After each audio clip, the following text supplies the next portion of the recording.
Reka mbifurize kugubwa neza, reka mbifurize umugoroba mwiza mwebwe mwese dukomeje kugenda tubana kuri uyu muyoboro mugari wa Rwanda Daily News TV. Mwebwe tumaze iminsi tubana mumaze kubimenyera cyane ko tuba twibereye ku mirongo y'imbere ku rugamba ahangaha ku butaka bw'igihugu cya Repubulika ya Demokarasi ya Kongo, aho inyeshyamba z'umutwe mu 23 ziba zikomeje kugenda zesurana bikomeye cyane n'abarwanyi barwana ku ruhande rwa FARDC. Mwokagira Imana mwe muri uyu mugoroba nkuzaniye operasiyo Karahabutaka, nkuzaniye operasiyo Rukokoma, nkuzaniye imvura y'amasasu imaze kunyagira inyeshyamba z'umutwe wa M23 ahangaha mu gace ka Uvira. Aya makuru reka nze nyakubwire ku buryo burambuye, ariko kandi turerekeza ku muhuza w'inyeshyamba za M23 ndetse n'abarwana ku ruhande rw'igisirikare cya FARDC.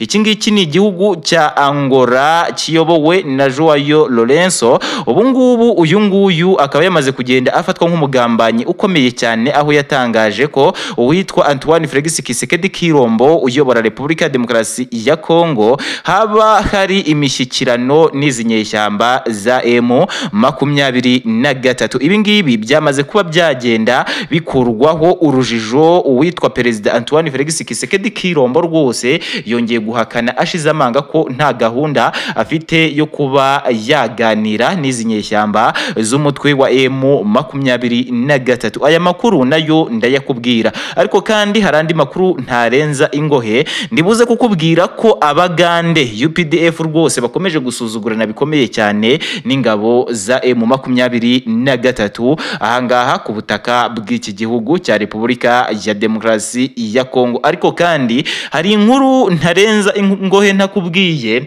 Ndibuze kukubwira ese gahunda y'u Rwanda ko kuba rwakohereza abasirikare ku mugaragaro ahangaha mu burasirazuba bw'iki gihugu cya Repubulika ya Demokarasi ya Kongo igeze hehe? Ibi ngibi nabyo ndabikubwira ku buryo burambuye. Noneho rero nimunyemerere aya makuru yacu tuyagarukeho ku buryo burambuye ndetse n'andi menshi ntababwiye, ariko nyamuneka mbanze mbashimire mwebwe mukomeje kugenda munyereka ko turi kumwe, mwebwe mukomeje kugenda mukora like, ndabashimiye cyane. Biriya bintu mukomeje kugenda mukora nibyo agaciro. Jewe ukomeje kugenda ubashyikiriza aya makuru nitwa Mr Kenzo, mbahereje ikaze. Reka duhere amakuru yacu ahangaha Uvira. Ahangaha Uvira imvura y'amasasu inyagiye abarwanyi benshi cyane b'umutwe wa M23 ubwo igisirikare cya FARDC cyagabaga ibitero bigamije kwirukana burundu izi nyeshyamba z'umutwe wa M23 ahangaha mu gace ka Uvira. Abarwanyi b'abasirikare b'abarundi ibariye Karungu, ariko kandi abawazarendo nabo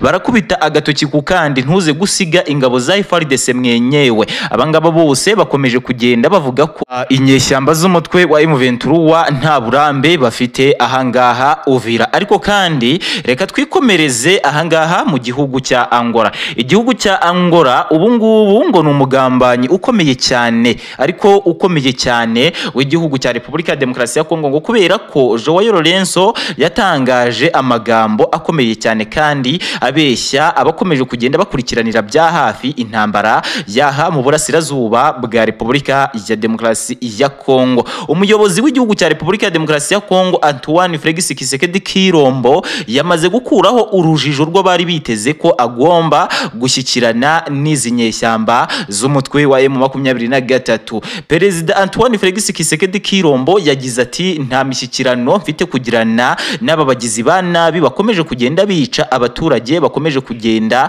babuza umutekano uburasirazuba bw'igihugu cyanjye cya Repubulika ya Demokarasi ya Kongo. Kubw'iyo mpamvu rero witwa Joao Lourenço uyobora Angola atangire gufatwa nk'umugambanyi ukomeye cyane w'igihugu cya Repubulika ya Demokarasi ya Kongo, kubera ko yatangaje ibinyoma, yatangaje ibihuha, yatangaje amakuru adahari kugira ngo abakurikiranira bya hafi intambara yaha mu burasirazuba bwa Repubulika ya Demokarasi ya Kongo kandi bumva ko igisirikare cya M23 cyakabaye kirekura ibice gifite ahangaha ku butaka bw'iki gihugu cya Repubulika ya Demokarasi ya Kongo, umve ko umubi ari jewe perezida w'iki gihugu. Ariko reka nongere mukurire inzira ku murima ndetse nanakurire inzira ku murima witwa General Sultani Makenga ukomeje kugenda uyobora izi nyeshyamba z'umutwe wa M23 ahangaha ku butaka bwa Repubulika ya Demokarasi ya Kongo ndetse yewe na basebuja mubwire ko ntazigera nicara ku ntebe y'ibiganiro hamwe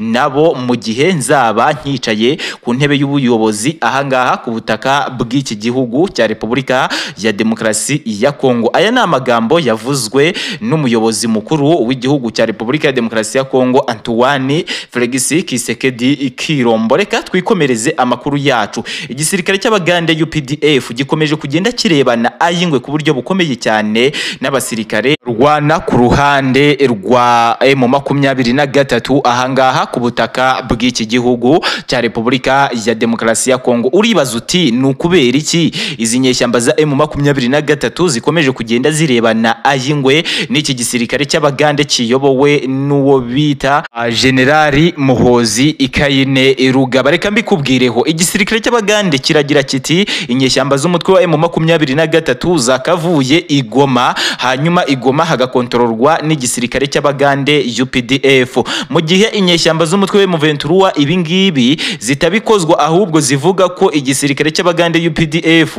kigomba kuva byihuse ahangaha ku butaka bw'iki gihugu cya Repubulika ya Demokarasi ya Kongo, ngo kubera ko batangaje ko bagiye kuzanga ku butaka bwa Repubulika ya Demokarasi ya Kongo mu gihe bari bumvise ko izi nyeshyamba z'umutwe wa M23 zamaze gufata Bukavu ndetse zigafata Goma ndetse yewe zigafata n'ibindi bice byinshi cyane by'ahangaha ku butaka bw'iki gihugu cya Repubulika ya Demokarasi ya Kongo. Ni kubw'iyo mpamvu rero uwitwa Generali Sultani Makenga akomeje kugenda avuga ko izi ngabo zakavuye ku butaka bw'iki gihugu cya Repubulika ya Demokarasi ya Kongo. Ni mu gihe uwitwa Generali Pacifique Masunzu uyobora igisirikare cya FARDC ahangaha mu burasirazuba bw'iki gihugu cya Repubulika ya Demokarasi ya Kongo, Kivu y'Epfo ndetse na Kivu ya Ruguru akomeje kugenda avuga ko abangaba mu gihe bakomeje gushwana ariho bakomeje kugenda babaca urwaho, ibyo ngibyo bikakomeza kugenda bibatiza umurindi, bagakomeza kugenda nyine babarasa ku buryo bukomeye cyane. Reka nkubwire ngo nahangaha nsoreje amakuru nari naguteguriye kuri uyu mugoroba, gusa komeza kugenda ukora subscribe, ukomantinge, urayikinge kugira ngo amakuru yacu akomeze kugenda akugeraho 5 kuri 5. Jewe nitwa Mr Kenzo, ndagushimiye.